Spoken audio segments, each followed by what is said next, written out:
All right, so I wanted to do this video real quick just to show you how to do a bench press without pain. So a lot of people get shoulder pain from doing bench pressing, and they're being told like you shouldn't do that. It's a bad exercise for the shoulders and whatnot. So I'm just gonna go through, if you've ever had shoulder pain, a shoulder injury, if you're looking for ways to work around it, but to where you could still kind of do some of these things that you like to do or you want to do in the gym, especially bench pressing, there is ways that we can do this pain-free, all right?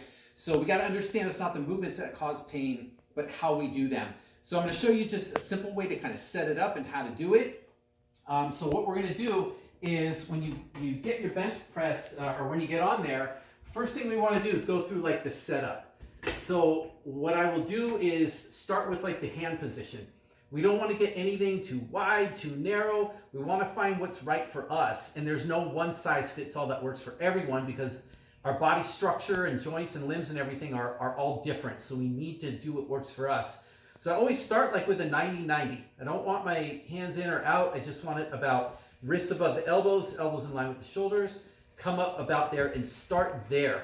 Then, if you're a little more comfortable out wider or a little bit more in, you can make easier adjustments, but have a standard place to start. Second is from the elbow position. So I don't like the elbows out wide like here. I actually tuck them into like a 45-degree angle. It creates a lot more stability for the shoulders. It's a much safer position to work from.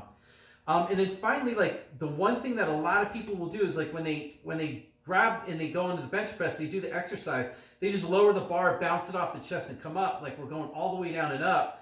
Sometimes though, our shoulders don't have the capacity to support all that range.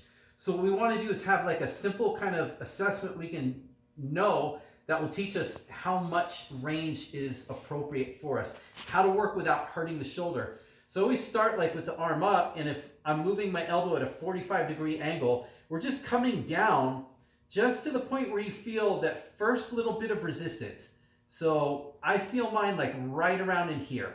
Now I probably could force it a little bit lower, but when we force it lower, it can actually irritate the shoulder. So find the first kind of position where you feel just a little resistance, hold it there, then do the other arm. And this one, you'll probably see that when I come down, like I don't get resistance until about here. Now that's a bit different. You can see my left, I can go lower than my right. Again, this is one of the kind of the red flags about using a barbell for a bench sometimes. If we have a significant difference in each right versus left on the range of motion. If I use a bar and I force the bar all the way down as far as my left side to go, that's where I can irritate my right shoulder. So if I do a bar, I want to only go to the range that I can support with the right. So what it would look like when I'm doing it is if I come down, that first kind of resistance was right around in here. So I'm not even really touching my chest with the bar. I'm a little bit off it, maybe about an inch, half an inch away.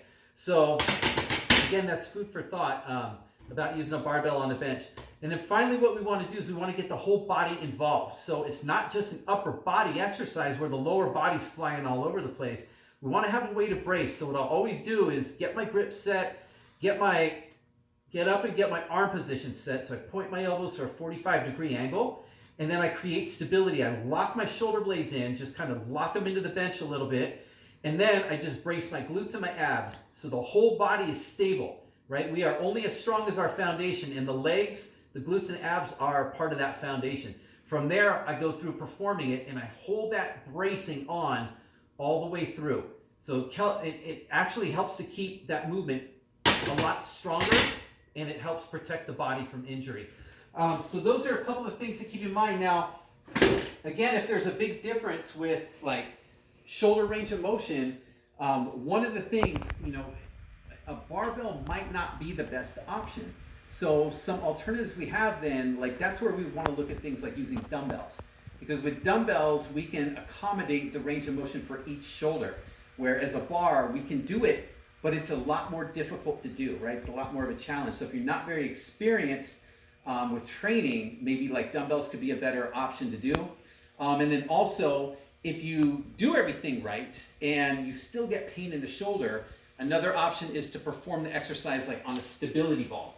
So like if I had this guy here, instead of laying on a bench, you can lay your body on a ball, right? You just walk out, you have dumbbells in your hands, hips up, and then we perform the exercise here. What the ball does is it allows your shoulder blades to move a little bit better, whereas a bench, when we have all our body weight, it's pressing down on the shoulder blades, and the shoulder blades then can kind of get stuck. And if they don't move well, it creates a lot of strain on the joint and the shoulder, because the two need to be able to move together. Shoulder blade supports the shoulder joint. All right, so those are just some of the options that you have. So if you've got shoulder pain when bench pressing, it doesn't mean you need to completely abandon the exercise. It just means that there might be some modifications in the way that you perform the exercise, how you're setting things up, or maybe some alternatives for different variations of it. All right, so I hope that helps. If you have any questions or comments, let me know in the comments below. And that's it for today. I'm going to take off, so I hope this helps you guys. Let me know what you think. Try it out. Let me know how it goes, and I'll talk to you next time.